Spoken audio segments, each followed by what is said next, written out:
right now we want to bring in a very special guest. He's joining us this morning from Los Angeles. He is a prop master and armorer, Mr. Dutch Merrick, on the show today. Dutch, good morning. Good to see you again. Good morning, Julie. It's nice to see you. Thank you very much for having me back. Oh, thanks so much. Well, we love having you on the show. You're so knowledgeable and want you to take us to school again, please, Dutch. It's been a while since we've talked to you. We've got more facts. We've got more information. The charging, the uncharging, possibly maybe charges brewing for Alec Baldwin. Who knows? But looking at that movie set, what was done, what was not done, give us your opinion, please, on what the biggest failures were.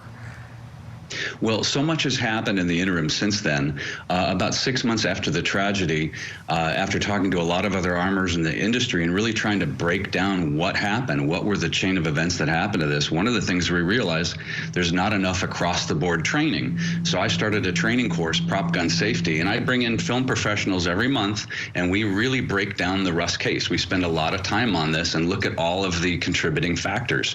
So I feel like I've gotten a really good look at looking at all the affidavits and the investigations and the OSHA report.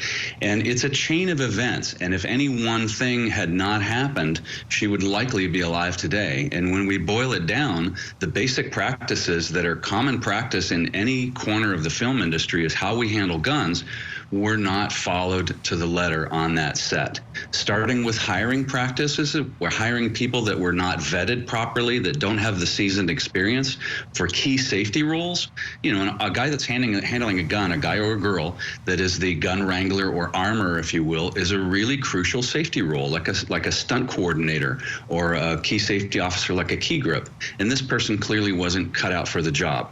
Additionally, probably one of the biggest smoking guns, if you will, is where live rounds ended up on a film set for the first time in anyone's memory.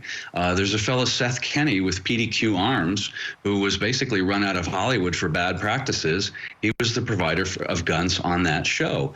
Why was there 6 live rounds put into a box marked dummies and sent to a film set? Now, the chain of custody that we have once guns or dummies or blanks get onto a film set is fairly well established, and things get inspected at each stage of the game. Going onto the set, getting onto the prop truck, going from the prop truck all the way to the set. Things are examined. We shake the dummies to make sure they have a little BB in them and they rattle. And it's very clear when it is a dummy. Again, you keep following the chain of custody as the gun was handed from the gun gal to the first AD. That is unheard of in Hollywood. The first AD shouldn't be touching anything.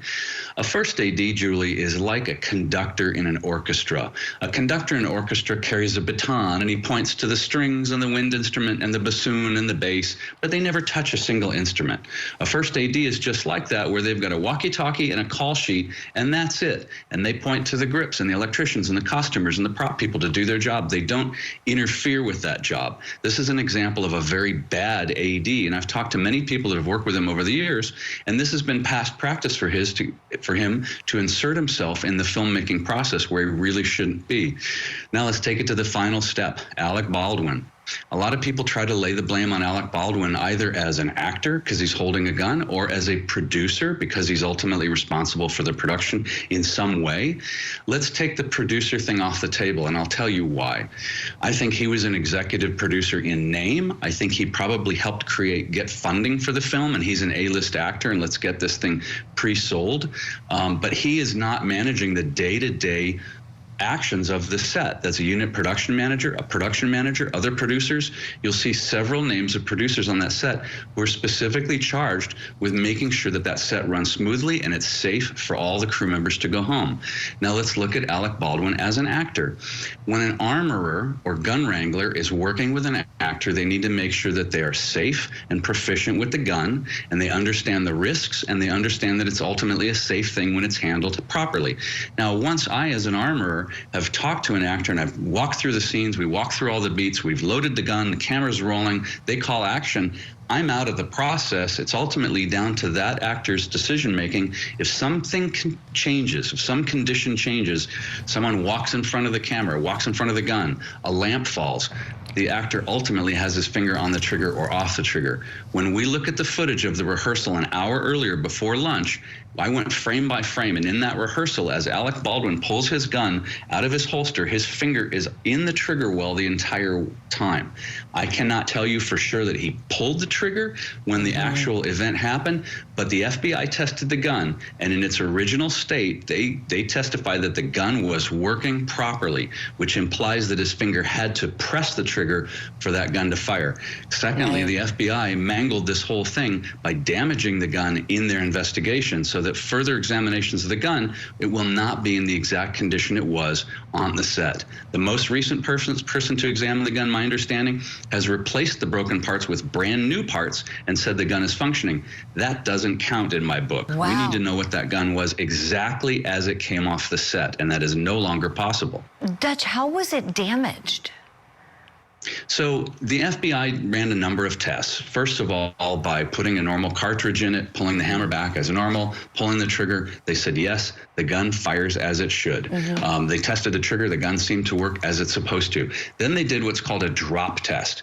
So these older revolvers, the very first revolvers, this was 1873, were designed in such a way that the hammer with the firing pin rests on the cartridge and right on the primer. Remember, there's a primer. Makes sense. It causes an explosion, causes the powder to burn, that pushes the bullet out. So that original design, the hammer sat on the primer.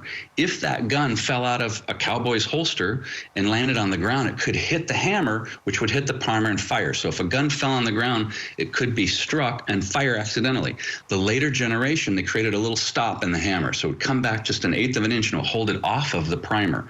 So they did what's called a drop test. They took a heavy object or a hammer and they banged the hammer of the gun to see that it would fire. That drop test is irrelevant in this situation because the gun wasn't dropped and it didn't fire in that way. We all know that the hammer came back. So when they did the drop test, they banged the gun hard enough to break it. What the heck? Gosh, Dutch, I know.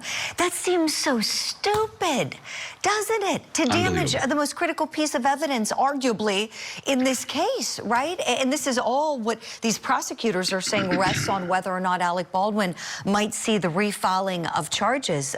We love having you on the show, Dutch Merrick. We didn't know that, so that's some brand new information, and you're just a wealth of information, period, on safety, and we're so glad to hear that you've started the prop gun safety course. Everybody in movies using, firearms should really go see you and take your course. We hope you will come back again, please, Dutch, as this case is brewing. We know there are going to be more pretrial hearings that are going to be incredibly critical, so would love to have you on again. Thank you very much, and I'm at your disposal. Oh, thank you, Dutch. Take good care. We'll see you soon. And here's